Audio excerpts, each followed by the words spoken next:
নমস্কার, আমি সুচন্দ্রা। পজিটিভ বার্তার বিকাশ টক শো এর অনুষ্ঠানে আপনাদের প্রত্যেককে জানাই স্বাগত। আজ আমার সাথে স্টুডিওয়ে রয়েছেন অপূর্ব পাত্র মহাশয়। আজ বিকাশ টক শো এর যাত্রা আমরা ওনার সাথে এগিয়ে নিয়ে যাব। অপূর্ব বাবু একজন সফল এন্টারপ্রেনিয়ার, উদ্যোগপতি হওয়া। হয়তো নামটা শুনে মনে হয় যে যে কেউ মানুষ হয়তো হতে পারবে, ছোটখাটো ব্যবসা করে শুরু হবে, কিন্তু সেই ব্যবসা সঠিকভাবে এগিয়ে নিয়ে যেতে পারার জন্য যে মনোবল, যে শক্তি দরকার, সেটা কিন্তু খুব কম সংখ্যক মানুষের মধ্যে থাকে। তাই সফল উদ্যোগপতি হওয়া এটা কিন্তু মুখের কথা নয়। আজকে আমরা শুনবো ওনার গল্প, জানবো এই পিছনের গল্পটা কি ছিল উদ্যোগপতি হওয়ার আগে। নমস্কার স্যার। নমস্কার। স্যার, পজিটিভ বার্তা এসে আপনার কেমন লাগছে? প্রথম কথা, সবচেয়ে ভালো যে এর যে কথাটা পজিটিভ বার্তা, অর্থাৎ সমাজের কাছে একটা পজিটিভ ভাইব দেওয়া। এখানে নেগেটিভিটির কোনো গল্প নেই। যেখানে সোসাইটিতে আজ নেগেটিভ জায়গায় আছে, সেখানে একটা ব্যতিক্রমী প্ল্যাটফর্ম পজিটিভ বার্তা বলেই আমার মনে হয়েছে। আচ্ছা, ছোটবেলায় কি আপনার, এটা কি পারিবারিক ব্যবসা সূত্রেই আপনারা ছোটখাটো ব্যবসা এসেছেন? ছিল, বাট আচ্ছা বিরাট বড় ব্যাপার কিছু ছিল না। আচ্ছা, কিভাবে ব্যবসার সাথে জড়িত হলেন সেটাই জানবো আজকে। দেখুন, ছাত্রাবস্থা থেকে আমার মনে হয়েছিল যে বর্তমানে আমাদের সমাজ যে জায়গায় পৌঁছেছে, তাতে যারা আমাদের দেশের পলিসি মেকার, নীতি নির্ধারণ যারা করে থাকেন, আজকের ডেটে যে শিক্ষিত ভুরি ভুরি বেকার বাজারে ঘুরে বেড়াচ্ছে, তাদেরকে সঠিক প্ল্যাটফর্ম দেওয়া একা কিন্তু তাদের পক্ষে সম্ভব নয়। তাই এই জায়গায় দাঁড়িয়েই আমার প্রথম মনে হয়েছিল যে কিছু মানুষ যদি ব্যতিক্রমী ফিল্ডে না আসেন, তাহলে কিন্তু কোনো মতেই এই জায়গাটা পরিপূরণ করা সম্ভব নয়। সেই ভাবনাকে বাস্তবায়নের জন্য আমার প্রথম মনে হয়েছিল এই একটা প্ল্যাটফর্ম যেখান থেকে কিন্তু কিছু কর্মসংস্থান সম্ভব এবং সেখান থেকে কিছু মানুষের ইনভলভমেন্ট সম্ভব। মানে কর্মসংস্থানের লক্ষ্যেই আপনার উদ্যোগপতি হওয়ার স্বপ্ন? দেখুন, পড়াশোনা ছাত্রাবস্থা থেকে করাতে মধ্যবিত্ত ফ্যামিলি থেকে আমরা উঠে এসেছি। বাড়িতে তো ধরুন এই ব্যাপারটা ছিলই যে সবাই একটা কিছু চাকরি করবে, এরকম ভাব থেকে সেই জায়গা থেকে আমার মনে হয়েছিল যে এর থেকে সম্ভব নয়। সেই প্ল্যাটফর্ম আমি ছেড়েছি, সরকারি চাকরি ছেড়েছি। তারপরে এই প্ল্যাটফর্মে আমি এসে আমার মনে হয়েছে এইটাই একমাত্র জায়গা যেখান থেকে কিন্তু কিছু মানুষের সঙ্গে অন্তত থাকা যায়। কি করা যাবে জানি না, কিন্তু কিছু মানুষের সাথে থাকা যায়। প্রথম যখন বললেন বা ভাবলেন যে সরকারি চাকরি করবেন না, ছেড়ে দেবেন, সেই সময় পরিবারের প্রতিক্রিয়া দেখুন, কিরকম ছিল? পরিবার, আত্মীয় পরিজন সবাই তো সেই মানসিকতাতেই বিলং করেন। সেই একটা ছোটোখাটো ছিল, অবশ্যই ছিল, কিন্তু কিছুটা পজিটিভ ভাইব্রেশন ছিল, তাছাড়া হয়তো আমার পক্ষেও সম্ভব ছিল না। কিন্তু আত্মীয় স্বজনের মধ্যে একটা নেগেটিভ ভাইব্রেশন অবশ্যই ছিল, কারণ সবাই চায় যে সার্ভিস মেন্টালিটি, জব মেন্টালিটি, এটা আমাদের মধ্যবিত্তদের একটা ব্যারিকেড। সেই ব্যারিকেড ভেঙে কিন্তু বেরিয়ে আসাটা সবসময় একটা জটিলতার জায়গায় ফেস করতে সবাইকে হয় যারা এসছে। প্রাথমিক পর্যায়ে কিভাবে স্টার্ট করলেন? দেখুন, প্রথম বলতে কি আমার মনে, প্রথম আমরা ছোট্ট করে একটা সোসাইটি ফরমেশন করেছিলাম। সেখান থেকে আমার মনে হয়েছিল যে সমাজের বিভিন্ন পিছিয়ে পড়া মানুষের সঙ্গে থেকে আমরা কাজটা শুরু করব। সেই থেকে আমরা প্রথম 2005 সালে একটি 3-4 জন বন্ধু মিলে একটি অর্গানাইজেশন করেছিলাম। সেখানে প্রথম আমরা একটা অরফেন হাউস করি, যেখানে কিছু যারা প্রকৃতি অরফেন তাদেরকে রেখে তাদের ভরণ পোষণের দায়িত্ব নেওয়া হয়েছিল। এবং সেটাও একটা টাফ জব। এবং সবচেয়ে বড় ব্যাপার কি, তারা 100%ই ছিল ডিসেবল, কোনো না কোনোভাবে তারা ডিসেবল। হতে পারে মেন্টাল, হতে পারে ফিজিক্যাল, কিছু না কিছু ছিল। ডিসেবল বাচ্চা একটা বাড়িতে যদি থাকে, তার বাবা মার কি সিচুয়েশন হয় যার বাড়িতে থাকে সে জানে। এরকম আমরা কিন্তু 100 বাচ্চা নিয়ে প্রথম 2005 সাল থেকে 2014 সাল পর্যন্ত, 15 সাল পর্যন্ত এই জার্নিটা আমাদের ছিল। 5 সাল থেকে 15 সাল পর্যন্ত ব্যতিক্রমী বিভিন্ন ফিল্ডে আমরা কাজ করেছিলাম। সেটা চলছে সঙ্গে, কিন্তু তারপরে আমরা এডুকেশনাল প্ল্যাটফর্মে আছি। সেই সংস্থাটার নাম কি, যেটা অরফানেজ? সেটা নাম হচ্ছে নেতাজি ইউথ ক্লাব অ্যান্ড পাঠাগার। কোথায় এটা? বাঁকুড়াতে। এই সোসাইটির ব্যানারেই আমরা আজও এডুকেশনাল ইনস্টিটিউট চালাই। সেখানে কিছু এডুকেশনাল কোর্স চলে কিছু টেকনিক্যাল এডুকেশনের কোর্স চলে, যেখানে প্রথম আমাদের মনে হয়েছিল যে এই বাইরেও কিছু স্কিলের উপরে কাজ করা উচিত, কারণ মানুষ যদি স্কিল না হয়, গভর্নমেন্টের এমন কিছু প্ল্যাটফর্ম নেই সেখানে কিন্তু কোনোভাবে তাকে ভবিষ্যৎ প্রজন্মকে সুরক্ষিত করা সম্ভব। একমাত্র স্কিল একটা সেক্টর যেখানে কিন্তু সেলফ এমপ্লয়মেন্টের একটা জায়গা আছে, সেলফ ডেভেলপমেন্টের একটা জায়গা আছে, সেখান থেকে কিছু স্কিলের প্রোগ্রামও আমাদের ওখানে চালানো। মানে হাতের কাজ শেখানো শুরু হলো, মানে হাতে কলমে কাজটাই তো স্কিলের আমাদের চলে মেন মোটো। অবশ্যই। সেই সঙ্গে কিছু টেকনিক্যাল কোর্স, যেমন ধরুন আমাদের ওখানে একটা ডি ফার্মের কোর্স চলে, আচ্ছা, ঠিক আছে, সেখান থেকেও কিছু ছেলে কিছু মেডিসিন শপ করতে পারে, অ্যালায়েড অ্যাসোসিয়েট কিছু চাকরির কাজ করতে পাশাপাশি তারা এন্টারপ্রেনারও হতে পারবে। কাজ করতে পারে। প্রথম কথা হচ্ছে সোসাইটিকে যদি এন্টারপ্রেনারশিপের দিকে প্রমোট করা না যায়, তাহলে কোনো মতেই কিন্তু সোসাইটির সার্বিক ডেভেলপমেন্ট সম্ভব নয়। এই ভাবনাটা নিয়েই এগিয়ে চলে।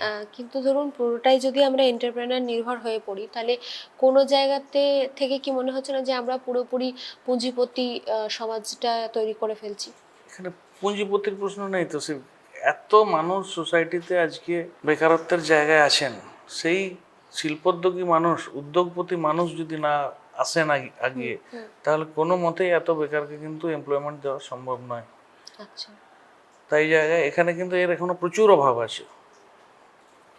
তার মানে যদি আপনাকে আমি বলি স্যার, আমাদের যারা ইউথ, তাদের প্রতি আপনার মেসেজ কি আছে?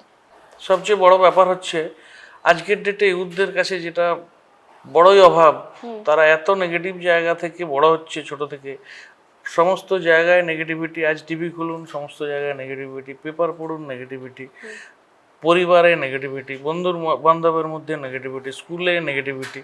তো সেই জায়গায় দাঁড়িয়ে একটা বাচ্চা পজিটিভ ভাইব্রেশন পাওয়াটা একটা সবচেয়ে বড় জায়গা। সেই জায়গায় অবশ্যই আমার যারা পরিবারের প্রধান, তাদের একটা মুখ্য দায়িত্ব থাকে। সঙ্গে সঙ্গে এডুকেশনকে সামনে নিয়ে প্রকৃত মনুষ্যত্বের এখন খুব অভাব আছে। এই মনুষ্যত্ব জেনারেট করতে গেলে যে শিক্ষাটা, তো প্রকৃত শিক্ষায় শিক্ষিত হওয়ার আগে প্রয়োজনীয়তা আছে। কি কাজ করব, কোন জায়গায় অ্যাচিভমেন্ট করব, সেটা পরের কথা। আগে যদি একটা বাচ্চা যদি ইউথ যদি প্রকৃত শিক্ষায় শিক্ষিত হতে না পারে, তাহলে কিন্তু তার আগে যাওয়ার মানে সে যে সাকসেসই পাক না কেন, সেই সাকসেসটা কিন্তু অ্যাকচুয়াল ভ্যালুয়েশন হয় না। আগে তাদেরকে প্রকৃত মানুষ হতে জিনিস হবে। জানতে চাইছি, পরিবারকে কনভিন্স করা এটা একটা সব থেকে কঠিন বিষয়, এবং তারপরে ফান্ড অ্যারেঞ্জমেন্ট ব্যবসার ক্ষেত্রে, এবং তার সাথে সাথে অনেকের মনে হয়ে থাকে যে বিজনেস ম্যানেজমেন্টের উপর যদি প্রথাগত শিক্ষা না থাকে, তাহলে হয়তো আমি সফল এন্টারপ্রেনার হতে পারবো না। এবং এটা কিন্তু কিছু কিছু ধরুন ব্যাংক যারা লোন দেয়, তারাও কিন্তু এই জিনিসগুলো অনেক সময় বলে। সেই জায়গাটা কিভাবে ওভারকাম করবে? দেখুন, প্রথম কথা হচ্ছে যদি আপনার মানসিকতা থাকে, তাহলে পৃথিবীর সমস্ত নেগেটিভিটিকে অতিক্রম করে কিন্তু নিজের স্বপ্ন পূরণ করা বা নিজের ভবিষ্যৎ পরিকল্পনাকে বাস্তবায়ন করা সম্ভব। আপনি প্রথম বললেন পরিবার। পরিবার অল্প, মা বাবা বাচ্চা স্ত্রী 4-5 জন 6 জন নিয়ে একটা পরিবার হয়। তো আমি যদি সেই পজিটিভ ভাবনার অধিকারী না হতে পারি, যদি আমার ভাবনাটাকে, আমার থট প্রসেসটাকে তাদের মধ্যে কনভিন্স করতে না পারি, তাহলে সেই জায়গাটা আমার যোগ্যতার নিশ্চয়ই প্রশ্নচিহ্ন থাকে। আমি যদি প্রকৃত তাকে উদ্বুদ্ধ করতে না পারি এবং এর যে ভাইবিলিটিটা, এর যে ফিউচারটা যদি আমি তার মধ্যে বোঝাতে না পারি, কনভিন্স করতে না পারি, তাহলে তো আমি সমাজ কনভিন্স করতে পারার যোগ্যতাই আমার নেই।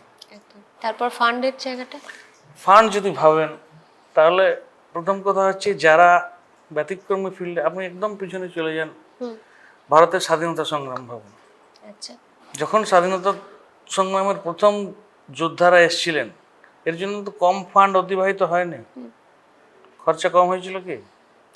হয়নি।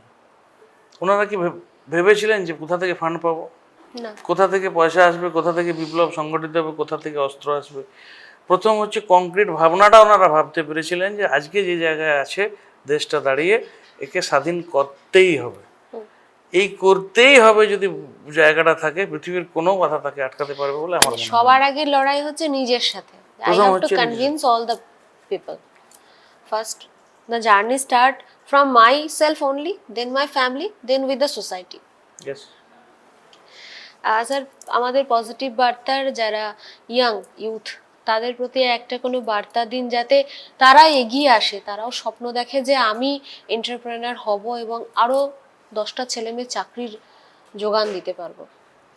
দেখুন, প্রথম কথা হচ্ছে এন্টারপ্রেনারশিপ কথাটা বলা সোজা, শুনতে ভালো লাগে, হ্যাঁ, আমি শুরুতেই ওটাই বলছিলাম। কিন্তু এর বাস্তবায়ন হ্যাঁ। অনেক কিন্তু টাফ একটা ফিল্ড এখানে। সেই অর্থে বলতে গেলে যদি যারা আজকে সমাজের সেই জায়গায় দাঁড়িয়ে আছেন, এখানে বিতর্কিত জায়গায় যাওয়ার প্ল্যাটফর্ম এটা নয়, সত্যি কথা বলতে গেলে একটা কিছু লিমিটেড সংখ্যক মানুষ সমাজটাকে আজকে সঞ্চালনা কিন্তু করছেন। আজকে যদি ফিনান্সিয়াল দিকেও দেখেন, তাতে লিমিটেড সংখ্যক মানুষের কাছে কিন্তু ফিনান্স থাকে, সেই ফিনান্সটাকে তারা কিন্তু কোনো না কোনোভাবে ইউটিলাইজ করে সেখান থেকে আউটপুট জেনারেট করছেন। আবার কি সেই সংস্থাতেই বড় হাইটেক টেকনোলজি পাস করা কোনো স্টুডেন্ট বা কোনো ব্যক্তি সেটাকে কিন্তু পরিচালনা করছেন, তাদের দ্বারাই পরিচালিত, কিন্তু কিন্তু সে নিজে সেই কাজটাই করছে, কিন্তু সেই কাজটা সে লিডারশিপ দিয়ে কিন্তু করতে পারছে না বা করার মানসিকতা পোষণ করতে পারছে। তার মধ্যে অবভিয়াসলি সেই কোয়ালিটি আছে, তাই তো সে সঞ্চালনটা করতে পারছে প্রতিষ্ঠানটা সেই লিডিং পজিশনে থেকে।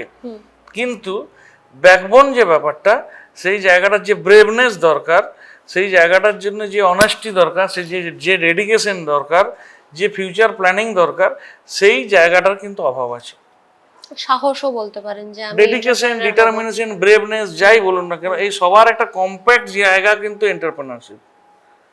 আগামী প্রজন্মকে এগিয়ে অবশ্যই আসতে হবে। দেশ যদি সঠিকভাবে চালাতে হয়, পৃথিবীকে যদি সঠিকভাবে চলতে হয়, তাহলে কিন্তু অবশ্যই আগামী প্রজন্মের কাছে এই ব্রেভনেস আমরা আশা করি, এই ডেডিকেশন আমরা আশা করি, এই ডিটারমিনেশন আমরা আশা করি।